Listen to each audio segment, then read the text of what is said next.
Raffo Giovanni.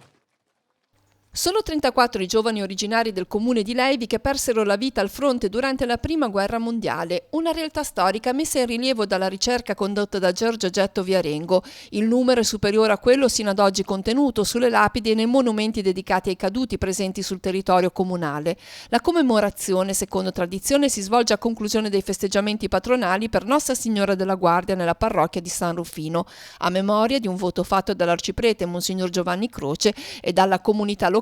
a Maria, la madre guardiana a cui erano stati affidati i giovani soldati, ma anche chi era rimasto a casa. Il rapporto che c'è stato tra queste persone che facevano una vita semplice, molto povera e di una fatica enorme, perché se tu consideri che Madonna della Guardia vuol dire la Madonna che aiuta chi è di guardia, e chi era di guardia erano delle persone che facevano una vita normale, non erano armati logicamente. Il ricordo dei caduti nell'anno del centenario dall'intronizzazione della statua di Maria ha richiamato molte autorità civili e militari. E veramente tutti questi colleghi sindaci che mi hanno veramente commosso, perché hanno dimostrato che questo evento, questa cerimonia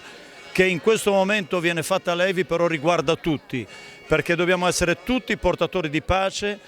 combattere quella che è stata la vergogna delle guerre, il sacrificio e ricordare il sacrificio di quei ragazzi di 18-20 anni che sono purtroppo morti per difendere la nostra patria, per conquistare la libertà. Presente alla cerimonia anche il presidente della regione Liguria Giovanni Toti, che ha potuto constatare la passione dei leivesi impegnati nel ricordo e nella collaborazione. Una cerimonia che unisce il ricordo laico di tanti caduti nelle nostre guerre, che vuol dire ragazzi che hanno dato la loro vita per costruire un pezzo di storia di questo paese e quindi anche del nostro futuro, e poi la devozione per la Madonna della Guardia, i 100 anni, e quindi un culto che è profondamente radicato nel nostro territorio. Tutto questo fa quello spirito di comunità che credo che si debba recuperare. Qua a Leivi onestamente l'ho trovato ben radicato, profondo, come dimostra la giornata di oggi e anche la cena che si sta svolgendo qua sopra in parrocchia.